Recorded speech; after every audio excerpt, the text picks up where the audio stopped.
By then, the evening was beginning to darken. It was winter, so it was already dark at 6 p.m. Hema, exhausted from working in the office, walked towards her house. As soon as she entered, her children Abhilasha and Apeksha ran and hugged her, saying, Amma, Amma, Amma. Apeksha was hiccuping for some reason. What happened?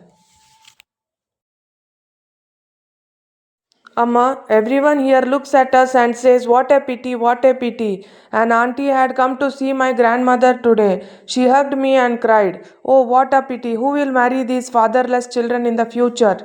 Amma, we have a father, but why would they say that? She asked innocently. If an 8-year-old daughter asks like that, how can Hema explain to her daughter what she means? She hugged her daughter affectionately and said, don't listen to such words, child. You are my beloved princess, are you not? She took out the chocolate from her purse and gave it to her daughter. Apeksha happily took it and went to play. Little Apeksha felt relieved. But the elder 10-year-old Abhilasha understood some things. She knew that from now on our relationship with Papa was over. Therefore, if anyone accused her of being a sinner or if her mother made her children without a father, she would get ready to fight. Because of this, everyone would complain against her. Hey Ma, teach your eldest daughter some proper wisdom. She is ready to fight with everyone, they would say. Hema would often tell Abhilasha, child, don't go to argue with these people unnecessarily. You should immediately go somewhere else. But Abhilasha would not come home without getting into this argument with someone every day. Once at home, once at school, such incidents would recur. Hema knew very well that after dinner, Mother Sunita would sit down to chat with someone. Whoever came would always say something to the children. Oh Sunita, look at how difficult it must be for you in this old age. Hema would dress up neatly and leave for the office. Whenever something happened, but Sunita would cook for these grandchildren the whole day, make them breakfast, prepare the boxes, and send them to school, serve food to the children who came, correct the children. This was all her work. What a sin!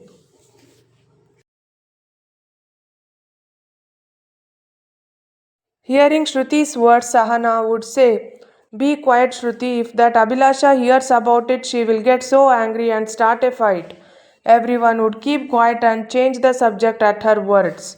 Immediately, Shruti stood up and said, but Sunita, why should you be afraid of that little girl? Is it wrong for us to inquire about your happiness and sorrow? Teach her right away not to poke her nose into everything. If my granddaughter talks like this, I will slap her 4 times. Finally, she would say Bharatavakya as if it was Sunita's fault and leave.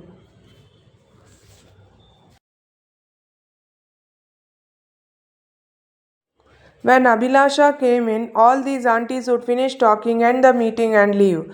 Abhilasha would come to her hiccuping grandmother and ask, Grandma, don't cry, be quiet. You go and sleep. I will heat it in the microwave and give it to Apeksha. Enough. Then, using this as an excuse when your mother came, Grandma would gossip with everyone. Why don't you say something else about me heating the food myself? Hearing this from her grandmother, Abhilasha's mood got spoiled.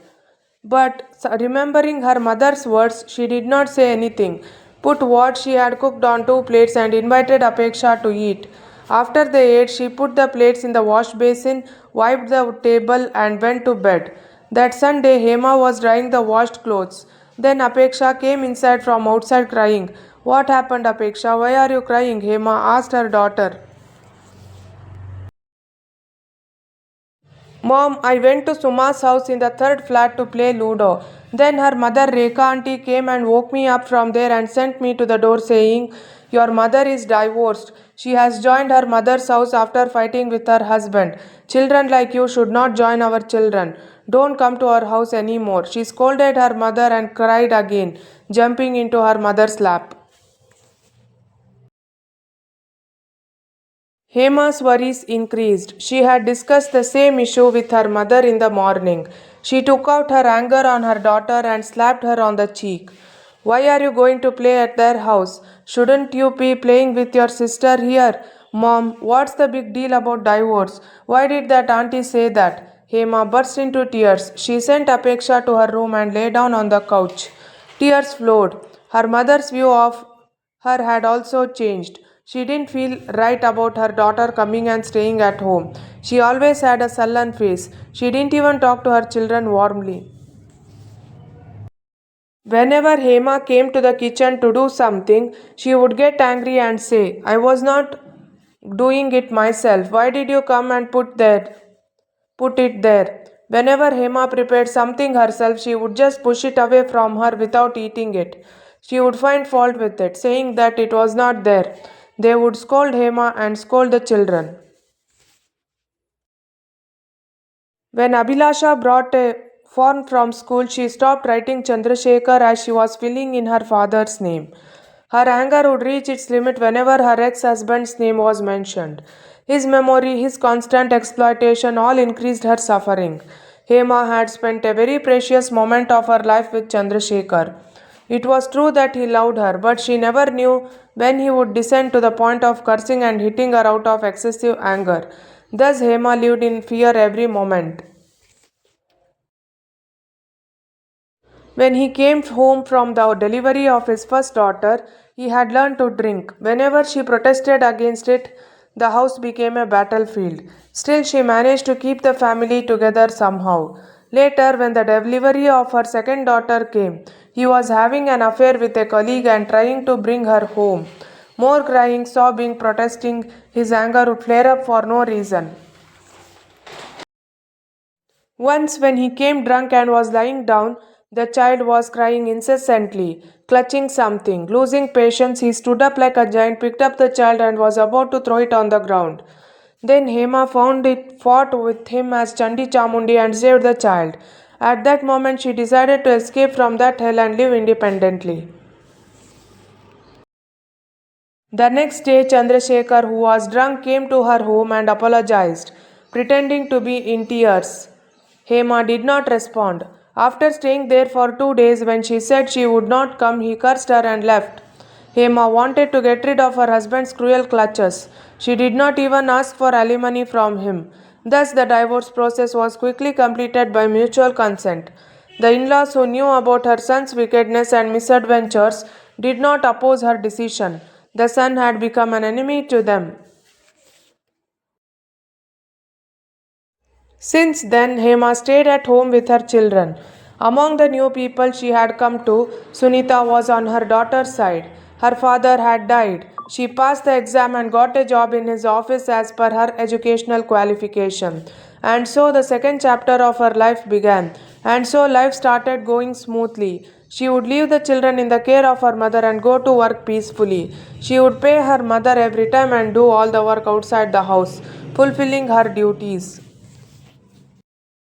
She never worried about the kitchen. Her mother would take care of everything. The children's meals, tiffin boxes for school, and the overall well being of the children were all her own responsibility. In fact, she was now a mother of 3 children. Thus, she became busy both at home and in the office. She had earned a good name in the office too with her immense dedication, loyalty, and hard work. Aditya was her boss. As the intimacy between them grew, friendship deepened and later turned into love. She would often come home late saying that she had an appointment at the office. Even on holidays, the two used to meet outside on some pretext.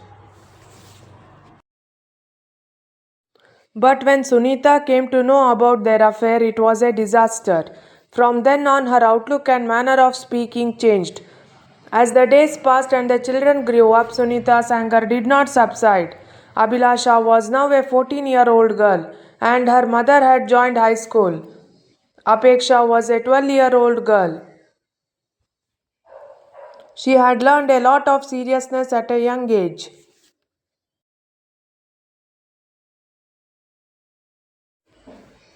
Once Hema came home with Aditya on a bike. It was around 6 p.m. Apeksha was standing with her grandmother on the balcony. She saw Aditya drop Hema at the corner of the house, kiss her, and leave. What else? There was a commotion at home. Sunita did not like her daughter's behavior and became angry that she was deliberately rejecting her words. The words grew louder, and Sunita scolded her daughter to leave the house. After asking for a week's time, Aditya rented a double bedroom flat in a remote area for Hema.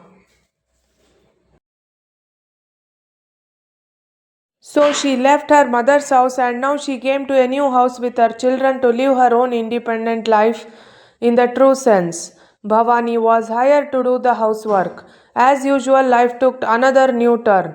Aditya's company seemed to have brought perfection to Hema. When she remembered Aditya would come and stay at her house, she told acquaintances in the apartment that he was her distant cousin. In this way, she lived a blessed life with Aditya. Aditya, who was her foundation for everything, would take care of not only the house rent but also any major expenses. The children also treated this new uncle with warmth. Hema thought that everything was fine, but society was silent. The grown up children had now understood all the nonsense. Hema would often remain silent, unable to answer the questioning looks in their eyes. Aditya was already married. He had a big joint family and he had been forcibly married to his cousin's daughter Sanjana. His mother in law's property had come to him.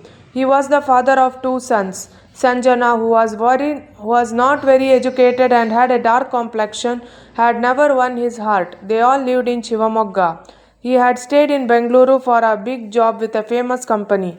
So he was living a luxurious life with Hema as his mistress. There was no question of him sending his salary home, so he was spending all his earnings here. He had made it clear in advance that he would not marry Hema. Hema had agreed to this knowingly and unknowingly. Meanwhile, Hema had devoted herself to him as her everything and lived with him faithfully. But she could not find a place in society as his wife.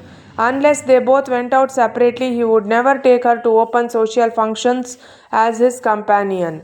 They would go to parties with close friends, that was a different matter. They both knew very well that in a metropolis like Bengaluru, no one would pay any personal attention to who came to parties. Once Hema had a severe headache and she took half a day off and went home to sleep. When Apeksha came and rang the bell at 4 o'clock, she got up and opened the door. Apeksha put her book on the table and fell asleep on the sofa, crying. Hema asked her daughter why. Mom, I went to Bharati's house to take notes. Our work was half done. Her grandmother came and woke me up and sent me away. Your mother is living with some other man.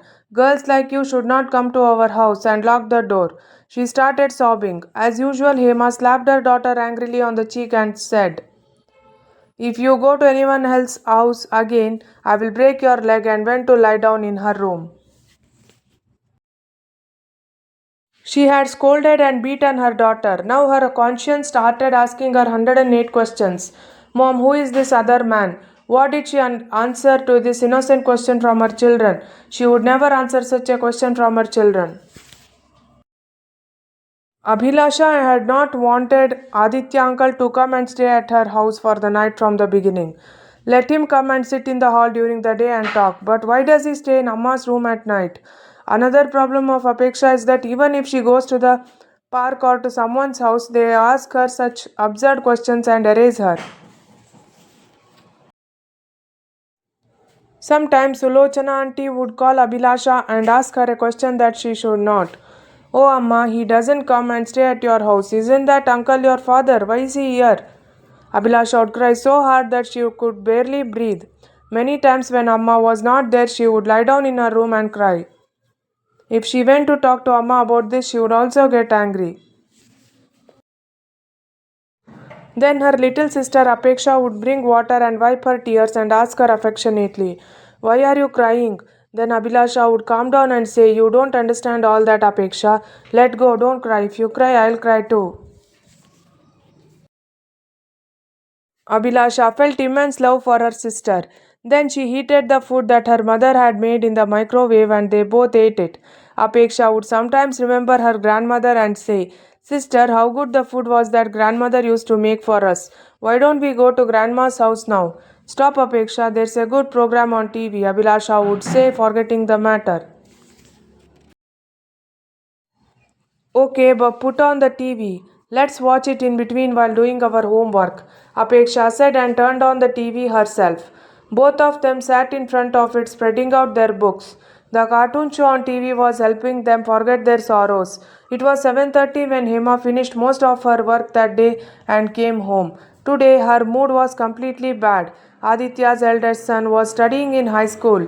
He was supposed to stay here for 6 months for some exam in Bengaluru. Aditya had brought his son with him, so the two rarely met. She felt bad when she saw her children watching TV with their homework. You always watch TV, you don't pay attention to reading and writing, she said, and turned off the TV. Noticing her mother's anger, she silently went to her room with her books. The children's school anniversary function arrived. All the children had naturally come to the function with their mothers and fathers. Abhilasha was also going to give a dance performance with her classmates. She stared into the distance from the stage, wondering if her mother had come. But Aditya had left his son Manoj at their house because he wanted to go out to Hyderabad for 4 days for office work. Since Hema was helping his daughter with her exams, she could not come to school. Gradually, Manoj started staying here more and more. Abhilasha soon noticed that her mother was always giving importance to Aditya and her son Manoj and ignoring her. She recognized that her mother's first priority was to keep them both happy. Somehow, this matter came to the knowledge of Abhilasha Apeksha's classmates. In the school van, the children from their neighboring house were asking about Manoj and shared it with their classmates at school. They were unable to answer the 108 curious questions of their classmate about this. They were left reeling from their mysterious questions. What, Abhilasha? Do you remember your father's face or not? Does this uncle take good care of you? Does that Manoj overpower on you? Now don't ask these questions, just stay, she would scold them many times. Hema bought a flat on the outskirts of Bengaluru, wanting to get away from the hustle and bustle of this area. Now Aditya has shifted there with his elder son. Aditya's son had naturally joined college in Bengaluru. To get the money to buy a flat, they both opened a joint account and got the sale deed done as partners. Aditya himself had paid 3/4 of the money.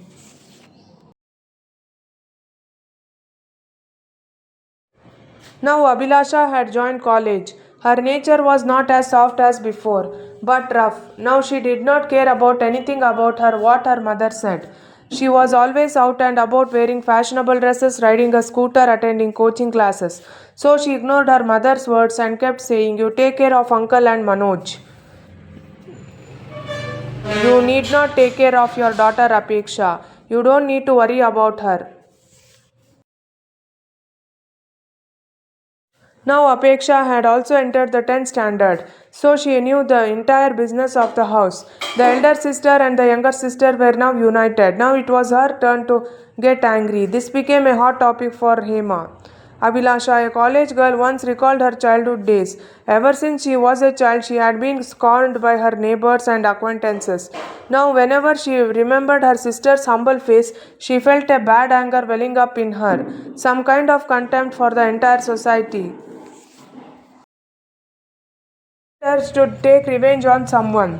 With her various fashionable dresses and her dynamic personality, she used to make college boys squirm like a bugger. Abhilasha used to order various designer dresses online as she wanted. Whenever Hema stopped her daughter and warned her, she would immediately get angry. I spend less than you, just like you go out to office, I have to go to college, 108 visits. Hema could not resist her daughter's words. She felt helpless in front of her children. She had no idea how to correct her daughter. Abhilasha had endured enough humiliation at school. Girls did not want to befriend her. They never included her in their groups. They would tease her strangely.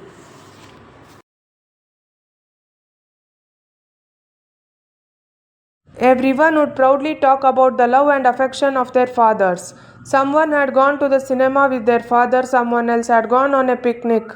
Everyone would all post photos on Facebook and WhatsApp. Seeing all this, Abhilasha would feel overwhelmed. When they proudly talked about it, she would turn her face away. If they had noticed that she was listening to them, they would have said, "What do you need to know about all this? Your mother has left your father and is with another man." This was also a bitter truth. Because of this, her mind would be sore. She had a hard time controlling her company. Her neighbor Sukanya would tell everyone in the school about every single thing that happened in their house. So they would make all they say big gossip. Abhilasha, a college girl, knew that it was useless to sit around crying like a child. Now she decided to become a bindas and teach a lesson to all those who ignored her. Abhilasha had a new natural talent for cooking. One day she made malai kofta for Aditya uncle after watching YouTube. Aditya was so happy with it that the very next day he gave her a scooty. He was impressed by the variety of Chinese pizza burgers she was making and gave her an add-on ATM card. This gave her the freedom to spend as she pleased. In college, she used to spend lavishly on canteens, outings with boys, hotels, parks, and malls. Now her lifestyle had changed. She would spend lavishly on online shopping with her ATM card, fashionable dresses, visits to beauty parlors for hair and makeup, pocket money with her sister, etc. No matter what her mother said, no one would ask. She now had more profit in pleasing Aditya uncle. She was doing everything neatly as if her daughter was taking care of her father. Now he liked serving his adult daughter more than serving Hema. Hema could not bear the new turn in her daughter's relationship with Aditya. Whenever her daughter sat next to him and started chatting, Hema would wake her up on the pretext of some work. Abhilasha, who was smart, would quickly recognize this and laugh to herself. She had no shortage of friends in college. She would often treat them in the canteen. Now that they had moved to a new house in a new area, Hema and Aditya were so much more mature than before that everyone thought of them as their children. So Abhilasha took advantage of it. She was quickly smitten by Akash's new car and his stylish personality. Akash, who was a final year student, was a hero to the entire college. Since Apeksha could not get a seat for engineering in Mysuru, she joined a college in Bengaluru and lived in a hostel. Gradually, Abhilasha started helping Aditya with most of his chores. She would take care of everything herself, like morning coffee, breakfast, lunchbox, dinner. If Aditya was satisfied with her work, Abhilasha would be happy. But Hema would get angry, but she could not directly protest against Aditya. Both mother and daughter would compete with each other to do Aditya and Manoj chores. Hema would sometimes scold Abhilasha, "Why do you always go to the kitchen? Pay attention to your studies. I will take care of everything." Bhavani is always there to help. Putting the pizza on Aditya's plate, Abhilasha said, "Uncle, try this pizza. I learned its toppings by watching YouTube." Before he tasted it, Aditya also fed Abhilasha a piece so that Hema wouldn't get it wrong. He also fed her a piece. "Abhilasha, this is really very tasty, fantastic." But Hema didn't find anything tasty in that pizza. For a few days in the office, Hema had been observing that Aditya was repeatedly calling Deepa to his chamber. She had looked at her many times and made sure both of them were both of them were laughing and sipping coffee. Hema realized that Aditya was gradually slipping away from her hands. For a moment, her hands and feet went cold. Even now, this was a big worry for her when she stood up or sat down. Depression set in. Her self confidence was crumbling on its own. Her housekeeper Bhavani always praised the gurus of the monastery she was attending as she was very influential. She had a distant thought that if she went to them and asked them, they could teach her some spell to make Aditya fall for her again. She decided to go to that guru as soon as possible. Hema had completely forgotten him after getting divorced from her husband. Aditya had become so integral to her life. She had believed him to be her husband and had moved forward loyally. Hema, who loved Aditya with all her heart, mind, and soul, had kept his son Manoj with her and raised him with affection and love as if he were her own son. She never showed the attitude of his stepmother, and whenever he fell ill, she forgot about her food and sleep and served him like her own son. Despite all this loyalty and acting like his wife, she was angry when she saw Aditya, who was naturally fickle, flirting with someone in front of her eyes, sometimes as Deepa, sometimes as Padma. This behavior of his was too much for her to swallow, even if she was alive. She was like a corpse. So somehow she served Bhavani's guru and took the initiative to initiate Aditya into the Vashikarana mantra so that he would cling to her again. Bhavani also knew about the loyal love of her mistress and was ready to help her. She was always ready to provide all the help she could to her mistress, who had treated her like a member of the family from the beginning. Hema, who had been hearing the praises of the Guru from Bhavani's lips day after day, decided to meet him and solve her problem. Bhavani knew the entire story of her mistress' illness even before taking her to the Guru. Once, when Bhavani had sought the Guru's blessings, he had blessed her with a child that year, and coincidentally, she had a baby boy at the end of that year. From then on, Bhavani became the Guru's supreme disciple. When Hema reached the Guru, she was meditating with her eyes closed. After waiting for half an hour, she was called inside to see the Guru. Before she could tell him her problem, he looked at her palm and told her her entire horoscope. This incident alone was enough to increase her devotion towards the Guru. As she listened to his words, tears flowed from her eyes. She came forward and bowed at his feet. My dear girl, please calm down. Your pathetic story is visible in the lines of your palm. Don't cry. Know that your sorrow is over. He spoke 4 words of comfort. We have attained enlightenment after many years of penance in the foothills of the Himalayas. Therefore, we are able to provide relief to the sufferings of helpless people like you. I don't even remember the name of my former ashram, nor do I know my origin. I live by the belief that serving people is serving Janardana.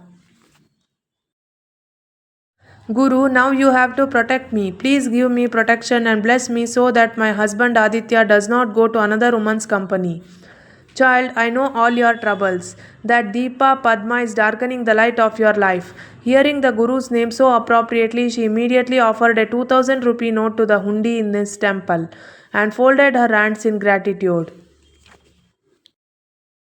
Child, accept this potion. It has been specifically enchanted. Mix it in your husband's food for 15 days from today. If he looks at another woman after leaving you, ask me. Thus, in the following weeks, she spent a lot of money on mantras, amulets, havan, homas, etc. By the end of the month, Deepa had joined another company while Padma had married and left her job. This further increased Hema's devotion to the Guru. Aditya also started showing interest in her like before. This time Hema, who went to the puja, generously offered 10,000 rupees as dakshina and bowed down. Whenever the Guru told her to, she would give dakshina in other forms. While Hema was busy improving her future, Abhilasha's friendship with Akash had turned into love. They had reached a point where they could not leave each other. Akash was the only child of a wealthy merchant family. He was always free in the company of colorful butterflies. He was very smart, stylish, and the dashing hero of the college. His father was a big diamond merchant, a very wealthy family in the city. He had showrooms in 4 places in Mysuru, and it was enough for him if his son got a degree in his name. Going to college was for him as if it was for fun. Since he was a final year student, he had completed the campus interview with Abhilasha. Abhilasha had also invited Akash's house many times. She had also met his parents. Her gentle manner and politeness had won the hearts of the couple. Thus, Abhilasha had become more infatuated with Akash. One day, Abhilasha brought Akash home and introduced him to her mother. Hema, who knew Akash's attractive personality and rich family background, was delighted that this boy would marry her daughter. She often told her daughter to confirm the marriage proposal with Akash. Hema also started thinking of Akash as her future son-in-law. Thus, her daughter never objected him hanging out with him, but instead encouraged him. The two were deeply in love with each other. Once on a Sunday, Hema had formally invited Akar's family for dinner. She wanted them to know about her and what was on their minds. Aditya was not there when they arrived for the dinner. He had to go to home the day before due to unavoidable reasons. When the couple who had already admired Abhilasha told them that they were happy with the relationship, Hema was overjoyed. She had not expected that everything would be finalized so quickly in a single visit. Thinking that all this was due to the blessings of the Guru, Hema fell at his feet and offered many gifts. All this has happened by your grace, Guru. With your blessings, my daughter is joining such a big family as a daughter in law, she said with tears in her eyes. The engagement took place at a five-star hotel befitting the grandeur of the boy's side. He himself spent a lot of money and took the entire responsibilities of his only son's marriage. There was no special relative from Hema's side. Mother Sunita forgot her old anger and happily went around with her granddaughter's marriage certificate. Some office staff had come. Akar's family was very large. The wedding muhurat was fixed that day. Akar's family did not go to ask any more questions about their relatives. They did not even need to. Their only goal was to fill the house with the girl their son liked. Although not in line with the status of the boy's family, Hema prepared for her daughter's wedding beyond her efforts. She used the lion's share of her earnings for wedding shopping and other expenses. Aditya somehow showed no interest in this wedding. In line with today's modern times, the groom's family wanted mehendi and music ceremony on the day before the wedding. These North Indian customs were now in fashion all over the country. Hema happily agreed to everything, thinking that it would be more likely for her daughter to get such a big relationship. She welcomed everyone who came to the wedding house with respect and treated them elegantly. Everyone congratulated Akash and her. Her eyes were searching for him, wishing that Aditya would also participate in the wedding.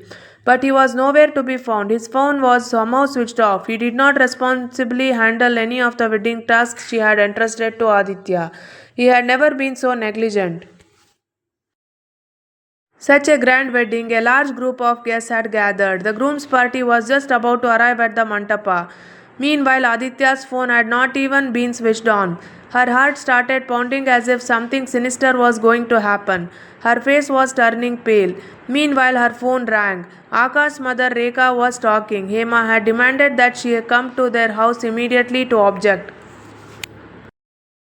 Abhilasha Apeksha realized that something unexpected had happened after noticing her mother's face getting dark. She tried calling Aditya again and again, but all her attempts to call him were in vain. The wedding hall fell silent. Hema failed to calm herself down. She was sobbing.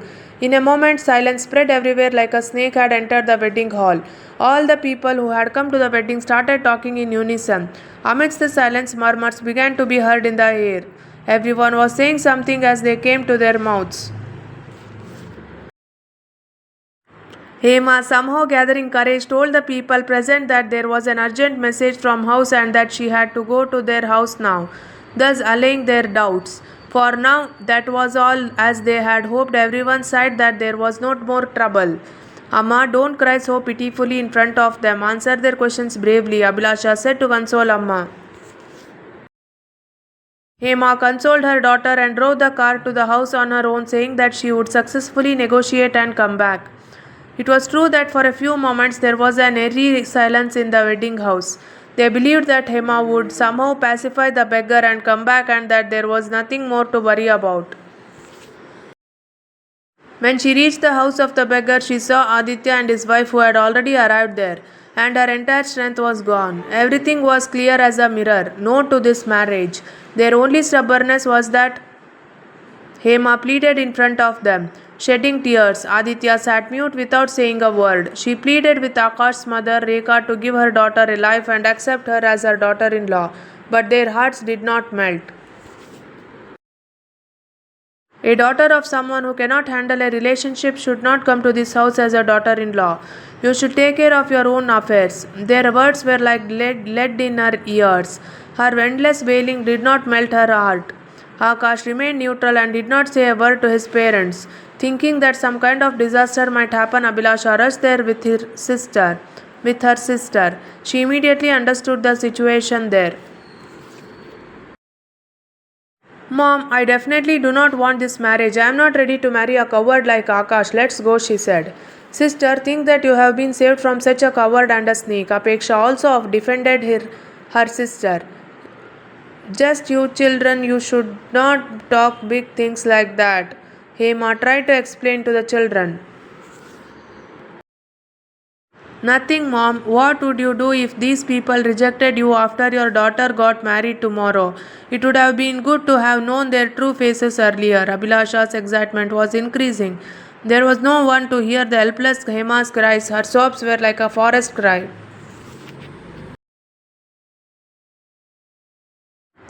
Mama, this marriage has stopped, but our lives have not. Let's stand up bravely and face the future. Let's leave from here first. The children insisted. They got up and walked out straight away. Hema's engaged face was pale. Placing her hand on the shoulders of both the children, she said, Yes, you are right. This life is not over here. Let's get ready to face tomorrow's conflict. And she confidently stepped forward. The children became their mother's support.